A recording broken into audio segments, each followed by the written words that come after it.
Halo, assalamualaikum. Jumpa dengan Kobe Tani Vlog. Pada kesempatan sore hari ini, Kobe Tani Vlog dalam cuaca yang sangat dingin ataupun gerimis-gerimis.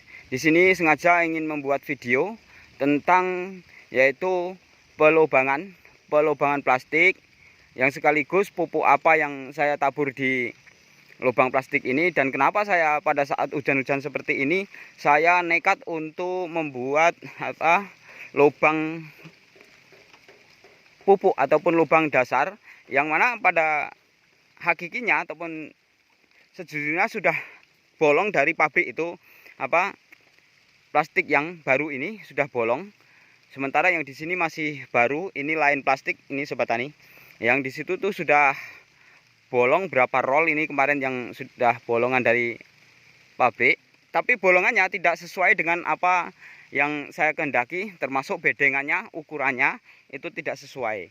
Nah, lebih besarlah bedeng plastiknya untuk kapasitas penanaman yang seyogianya dulu plastik 90 yang belum dibolongi. Contoh ini plastik 90 cm dari merek Raja Mulsa, itu yang belum dibolongi. Nah, ini sudah plastik 100 terus sudah dibolongi. Nah, hari ini saya akan memberitahukan bahwasanya bagaimana caranya melubangi pada saat musim hujan yang sesungguhnya bibit itu sudah umur 21 hari ini. Saya mohon maaf, 21 hari, tanggal 16 Agustus kemarin, 16 Agustus saya nyemai. Terus hari ini sudah umur 21. Dan menurut versinya Kobe Tani, setiap nanam pakai polybag ataupun ya pokoknya nanam cabai biasanya di bawah 1 bulan itu sudah bisa pindah. Contohnya nanti yang semaian untuk periode 2022 akhir ini 28 hari insya Allah sudah tertanam di plastik nih. Nah, cara saya melubanginya, karena ini musim hujan ataupun pada saat hujan, ini kan air semua sobat tani. Ini air semua. Nah, ini air semua yang ada di sini. Ini genang-genang itu air. Nah, dan ini pun rintik-rintik air sobat tani. Ini rintik-rintik air pada gerimis. Tapi bibit sudah waktunya untuk menanam. Untuk sementara itu saya harus melakukan pendasaran pada pupuk yang pada lubang yang di dasarannya. Karena apa? Pada saat saya taburkan pupuk kemarin di tengah, ilmunya sudah ada di Kobe Tani Vlog. Terus pupuk apa sudah ada di situ. Buka aja channelnya Kobe Tani Vlog. Nah, ini untuk mempercepat kehidupan dari tanaman yang kita budidaya. Ini saya kasih di lubangnya ini masih saya kasih yaitu Pertipos dengan NPK Mutiara. Nah, sedangkan perbandingannya untuk ini menurut versinya Kobe Tani Vlog ini 1:2. Pertiposnya 2, NPK-nya 1. Kenapa? Karena kemarin yang saya tabur di tengah ini hanya Posca. Sedangkan Posca itu 15, 10, 12. Pospatnya hanya 10. Maka saya belikan Pertipos yang di situ kandungan fosfatnya sudah sangat tinggi.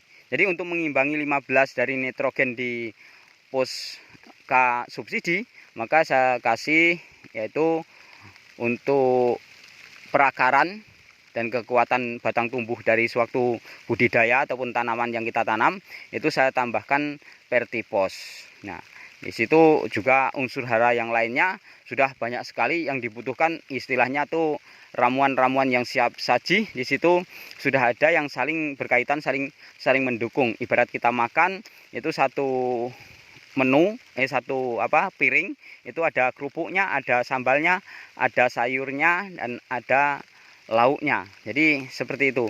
Maka kita rahap ataupun ya dalam makannya berselera, terlepas dari kesehatan kita ataupun pada saat kita lapar ataupun kenyang. Kalau pada saat kita sudah lapar ya sudah apapun disantap. Tapi tanaman tidak seperti itu. Nah, jadi ada sesuatu hal yang kebutuhan saling menopang sehingganya mempercepat pertumbuhan dan menguatkan sampai di finish. Saya selalu berbicara tentang tanaman sampai di finish karena akhir ataupun dari sebuah keberhasilan itu di finishing dari sebuah tanaman yang kita tanam yang berupa kalau sayuran ya daun, berupa daun ataupun buah sayuran itu, kalau cabai ya buah sampai merah, sampai kejual sampai karung dan ditimbang dapat duit. Itu maksud dari channel Cowboy Tani Vlog.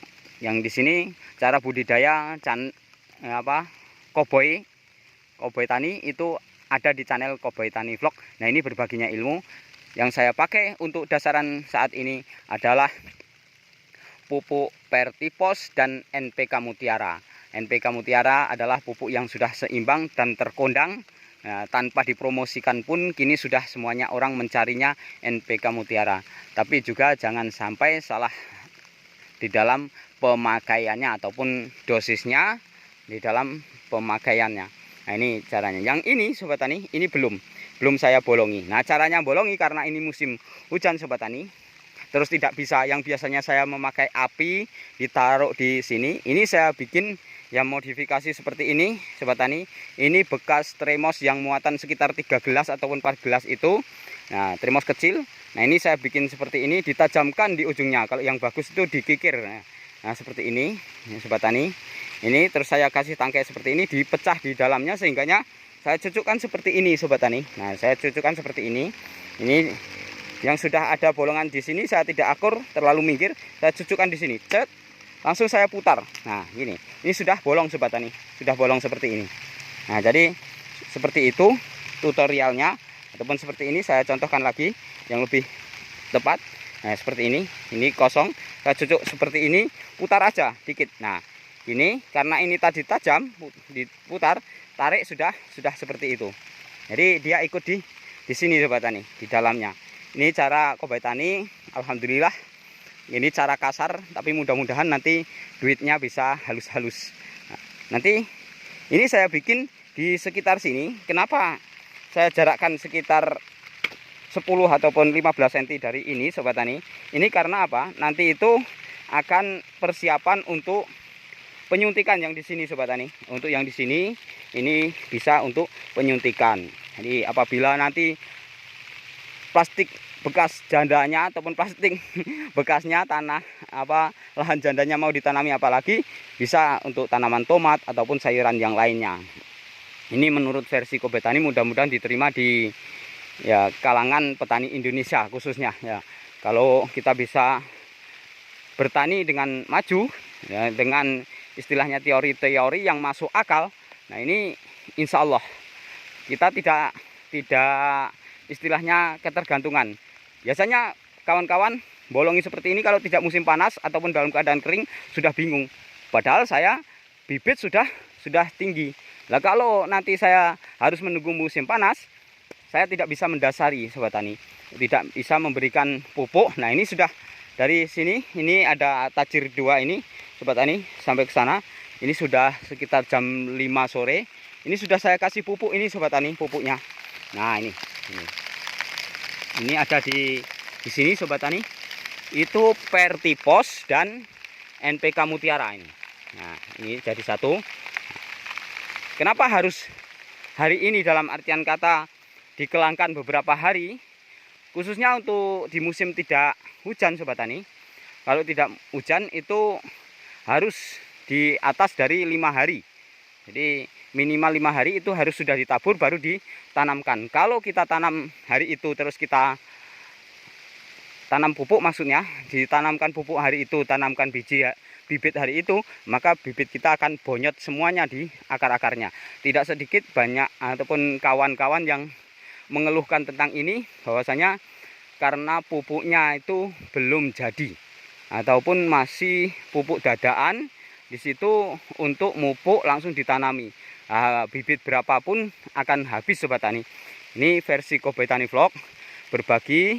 Jadi dikasihkan ya kalau bisa 1 minggu sebelum ditanam itu sudah didasari. Ini kalau pupuknya ada yang kandungan nitrogennya ataupun ada kaliumnya. Tapi kalau pupuknya hanya fosfat, contohnya SP36 ataupun SP yang 46 atau berapa itu. Nah, itu bisa. Ataupun Vertipos itu bisa. Nah, kalau saya itu aja sudah dilubangkan Sobat Tani. Sudah dilubangkan seperti ini. Nah, terus dimasukkan pupuknya SP, contohnya misalkan ini SP-nya, dimasukkan sini. Kalau hari itu mau ditanami harus ditimbun sedikit, timbun dikit baru ditanami. Nah, gitu. Sehingganya akar tidak langsung menyentuh walaupun itu Vertipos yang hakikinya pupuk dasar.